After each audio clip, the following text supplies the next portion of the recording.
mengaktifkan domain controller, ya. Jadi setelah kita menginstal suatu Windows Server, ya, dia ingin kita jadikan nih, Windows Server, kamu sebagai domain controller. Lalu apa lagi tuh? Kamu sebagai pengatur domain. Apa domain? Domain itu area ya, cakupannya. Misalkan dia istilahnya ya, istilah di sini, istilah pada Windows Server itu, ya, itu ada yang namanya istilahnya domain. Ini domain. Nah, ini domain. Ya. Domain itu area ya, satu server lah ibaratnya. Server pertama, ya. Nanti ada juga server kedua, ya, server kedua. Tapi ini bisa juga sebagai domain joiner ya, artinya dia join ke sini, bisa juga ini server tapi dia join ke sini. Ya, artinya subdomain ini. Bukan subdomain www Budi. Bukan, itu hanya nama ya, tapi ini dia ngesub kemari.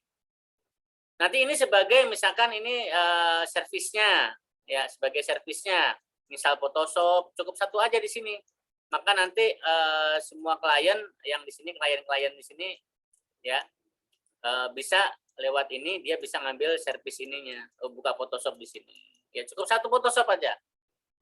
Ya, ada juga nanti di sini misalkan web servernya, FTP servernya, ya. Sama, nanti ini melalui server utama di sini, ya, domain controller. Ini sebagai domain controller berarti. Ya, sebagai domain controller. Sentralnya. Ya, sebagai domain controller. Ya, domain. Ya. Nah, di dalam domain-domain ini nanti itu ada istilah lagi namanya forest, ya. Forest. Seperti itu. Ya, istilahnya seperti itu. Loh, maksudnya apa lagi forest itu? Ibaratnya di sini ya, misalnya ada kita memiliki di sini cloud lah, bahasanya cloud ya. Sebenarnya bukan cloud sih, lebih tepatnya itu kelompok lah, kelompok. Di sini misalkan PT misalkan PT Pertamina, ya, ini PT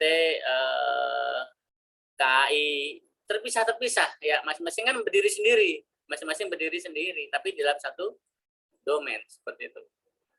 Ya.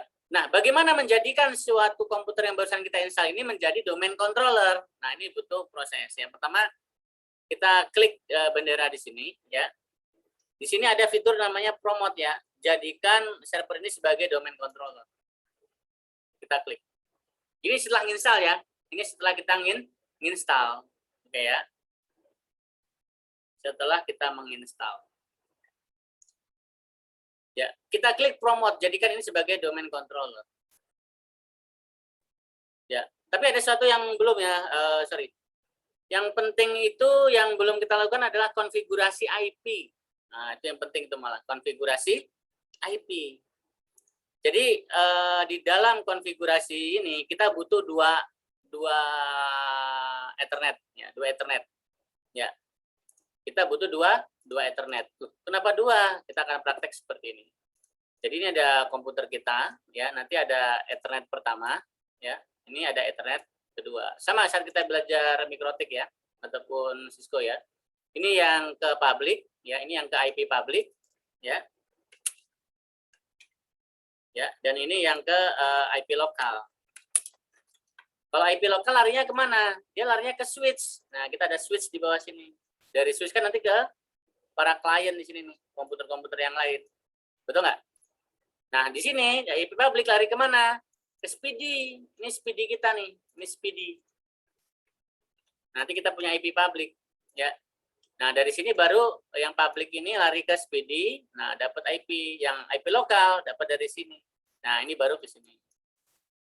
Nah, klien ini dapat dari mana nanti IP-nya? DHCP. Siapa yang memberi DHCP? Ethernet yang IP lokal. IP lokal biasanya berapa? 192.168.11 misalkan ya. Nah, 24 ini otomatis nanti 1.2 misalkan ya. 1.3 dan seterusnya. Otomatis DHCP. Apa DHCP lagi tuh? Pemberian IP otomatis dari server. IP public ini, kalau IP public ini ke SPD ya terserah. Ini pakai DHCP boleh, otomatis turunan dari SPD atau dikasih IP supaya connect dengan server ini ya terserah, boleh juga ya. Yang penting intinya dari sini nyambung ke ke sini. Ya, seperti itu. Nah, kita setting IP-nya, ya, kita setting IP-nya. Kita setting IP-nya ya. Jadi IP public sama IP lokal. Seperti itu.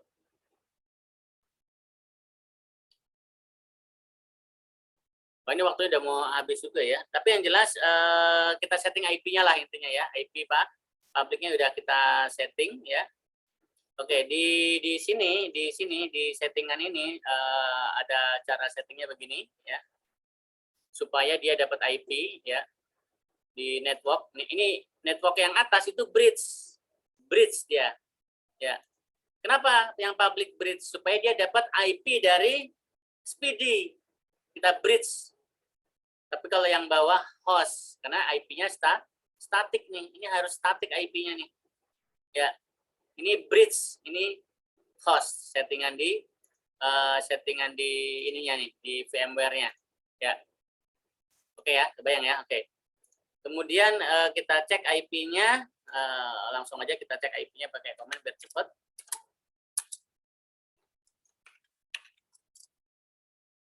IP-nya 1.12 ya. Ini IP yang apa namanya?